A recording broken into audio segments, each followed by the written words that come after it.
किनारे दफनाया। पुनः वहां से वापस आए तो क्या देखा है कि उत्तरा के गर्भ से एक बालक ने जन्म लिया, जिसका नाम रखा गया है परीक्षित। थोड़ा सा माताएं खड़ी हो जाएं, बधाई डाल लें, थोड़ा सा, थोड़ी देर।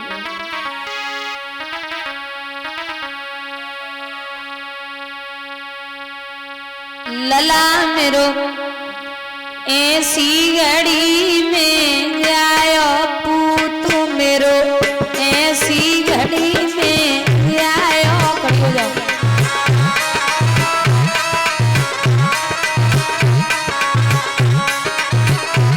नाच लो, नाच लो।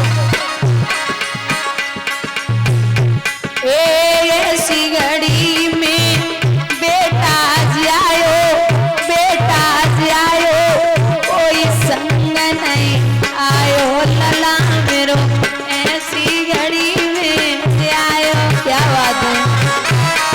और हाथ ऊपर ढके बोले परीक्षित महाराज की।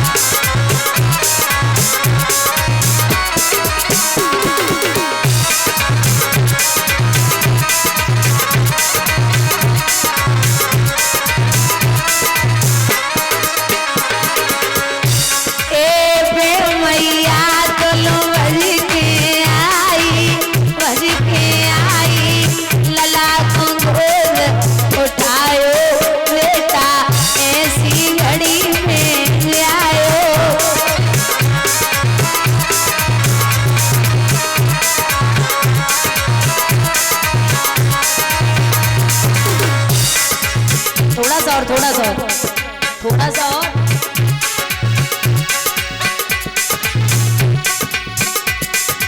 अपने हुए नंदलाल रे चलिया ना नंदिया।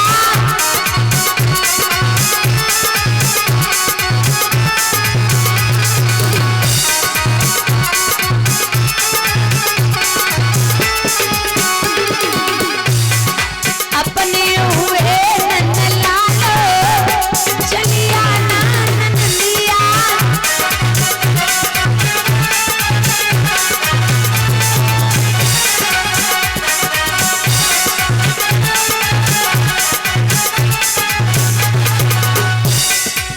सूती कपड़े नलाना नंदिया।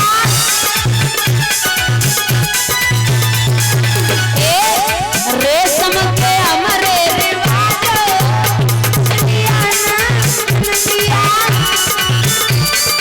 हरि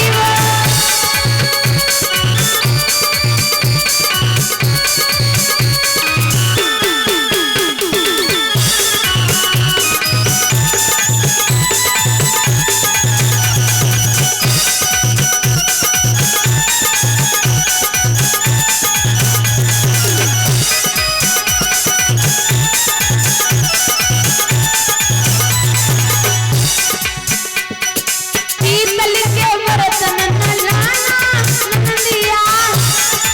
बहुत बढ़िया। पीतल के बर्तन नलाना नंदिया।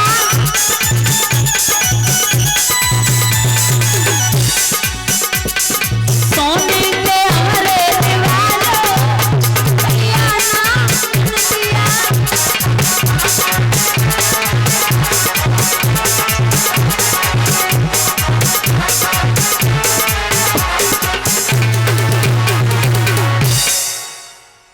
बोलिए सतगुरुदेव भगवान की। परीक्षित का जन्म हुआ।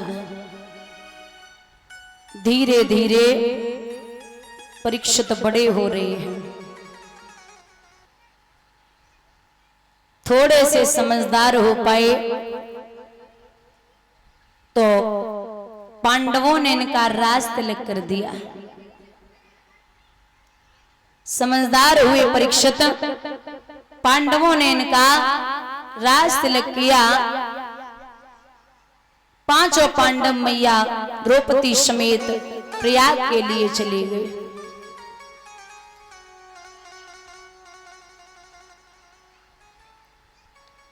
एक दिन परीक्षित ने विचार किया कि हम भी तो देखें, जब किसी के पूर्वज दुनिया छोड़ के जाते हैं तो कुछ न कुछ रख के जाते हैं, हम भी तो देखें हमारे दादा परदादा क्या रख के गए।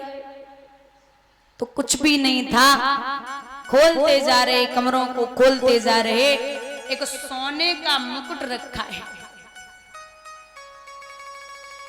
ये वही मुकुट है जो परीक्षित के बाबा भीम युद्ध में जरासंध से छीन करके लाए थे।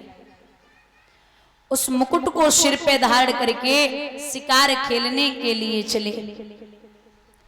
जब शिकार खेलने के लिए पहुंचे तो शिकार तो कहीं नहीं मिला। महाराज एक झाड़ी से छिप के बैठ गए। कहा देखो है एक गाय और बैल को एक शूद्र काला कलूटा सा मारता चला रहा है। तो गाय चिल्ला रही है कि कोई वीर पुत्र है तो मेरी लाज को बचा ले। परीक्षित ने धनुष पे बाढ़ चढ़ा लिया और जवाब दिया कि निधड़क हो निर्भय हो कपिले, सेवक सेवा में हाजिर है, विश्वास रहे मैया मेरा तुझ पर सर्वस्व निछावर है। सूत जी बोले सोनकादिक ऋषियों, आपको पता है ये गाय कौन थी और ये बैल कौन था, जो इन दोनों को मार रहा था वो कौन था? बोले वो कोई और नहीं, साक्षात कलयुग था। और जो गाय है वो पृथ्वी मैया है, जो बैल है वो धर्म है। और धर्म के 4 चरण होते हैं, सत्य, तप, दया और दान।